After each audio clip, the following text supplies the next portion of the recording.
What it do, my chess people? I am so excited to tackle another puzzle with you as we explore the mysteries and the magic of chess and dig deeper into our psychology so we can learn more about ourselves and what makes us powerful people. So let's take a look at this position. It's straight out of the opening. Our opponent has this semi-Slav structure with his pawns, and we are not quite in a Queen's Gambit setup. So it looks like kind of an unorthodox opening has been played. And our opponent here has brought out his queen pretty early to the f6 square. And I'm not sure if this is a very sound move because it takes away that f6 square from his knight, for example. And it doesn't really coordinate very well with his other pieces because the bishop is not really attacking anything along the g1 to a7 diagonal due to the interposition of this well-supported d4 pawn. So immediately I'm looking for ideas to maybe like trap the enemy queen by playing a move like bishop g5, attacking the queen and cutting off all of its escape squares back down the h4 to d8 diagonal. And if we do that and we just manually check the squares that the queen has available for it, it can go to f5 or g6.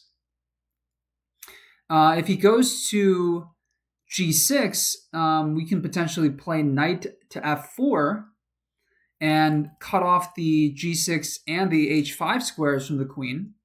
But the queen can also slide to f5 in that case. And if the queen goes to f5, I'm not sure if we can continue attacking it because knight h4, which would hit the queen in theory, loses our bishop. Or it doesn't actually, because the bishop is double protected. Great thing to observe there. So when the bishop goes to g5, it's actually defended by both knights. So if he goes queen f5 right away, we could actually go knight h4, and that would attack both the g6 and the f5 squares. And what kind of reprise does he have from that? He could go to e4, and then we could go f3. And then, let's see, just taking a quick scan of the position, f4. He could, g4 is now cut off as well because of the pawn on f3. And the knight on h4 is protected by the bishop on g5. So it's a position where we have a lot of pieces that are coordinating with each other. And I know there's a lot of arrows on the board right now that can be a little bit overwhelming. That's understandable, but you'll see this as we start to play out the moves here. Just kind of checking this over. So we've looked at the f5 variation. Let's take a look at queen to g6 now. So queen to g6, we can attack it in a couple of ways. We already went over knight to f4, which would allow queen to f5. There's also knight to e5, but that allows both queen to f5 and queen to h5, so it doesn't take away our opponent's flexibility as much. The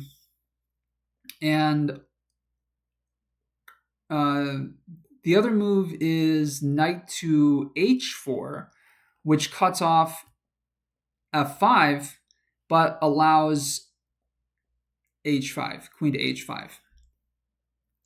So very interesting there. And if queen to h5, we don't have knight to f4 in that case, because that would actually hang our bishop, because both of our knights will have moved off of the square in which it's protecting that bishop on g5. So just from my initial observation here, it seems like there's a lot of variations to consider, and the position can go very, very deep. But I'm pretty confident that bishop g5 is the first move. So we can make that move, and then we can see what he's going to do after that. If we just look at the position, it doesn't seem like otherwise we have too many opportunities to give checks or win material. Our opponent is a little bit underdeveloped right now, to be honest. So there isn't really too much to target in his position. They're all hiding in the back rank, his pieces. The queen here really looks like the only vulnerability. And bishop to g5 is the only move that we have from this position that attacks the queen. So let's give that a try. Okay, so he does go to f5. I thought that g6 would be the more challenging move, but he doesn't opt for that. So going to f5, and our plan here was to go knight to h4, cutting off g6. And we surmised that he could go to e4. He could also go to g4. And I think in each case, we would meet that with f3 to cover both of those squares. And after that, just trying to remember the analysis we did earlier, it looks like his queen may actually be completely trapped in that case, because our bishop is covering these squares. Whoops. Let's just use yellow to highlight the squares where his queen can't go. It would be any of these squares. And then also our pawns are covering this square. This pawn is covering that square. Hopefully you're able to see a little bit more clearly now. The bishop is covering these squares. And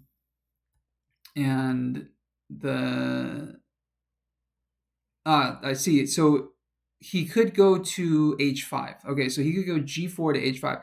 If he goes e4, it looks like his queen is completely trapped. But he can go queen to g4, and then after f3, he can go to h5. And then we have g4 in that case. And after that, it looks like his queen is completely trapped. It can't retreat back to g6 because of our knight, and it can't go to h6 because of our bishop. So that all looks very solid to me. Let's try knight to h4. And then as we plan here, let's go f3. And he just takes the bishop because that's all he can do. And then we just take it with our knight, and we've won material. So that was an awesome puzzle.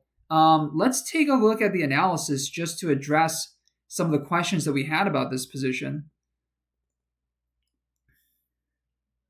Let me make sure you guys can see that. Okay, great. So what if he does go queen to g6 in this case? The engine is recommending knight to e5 or knight to h4. I see the strength of knight to e5 is that in the event of queen h5, we have g4. Because that square is now covered by our knight. But interestingly enough, and what if he goes queen to f5, also g4? Okay. And then if he goes to e4, we have f3.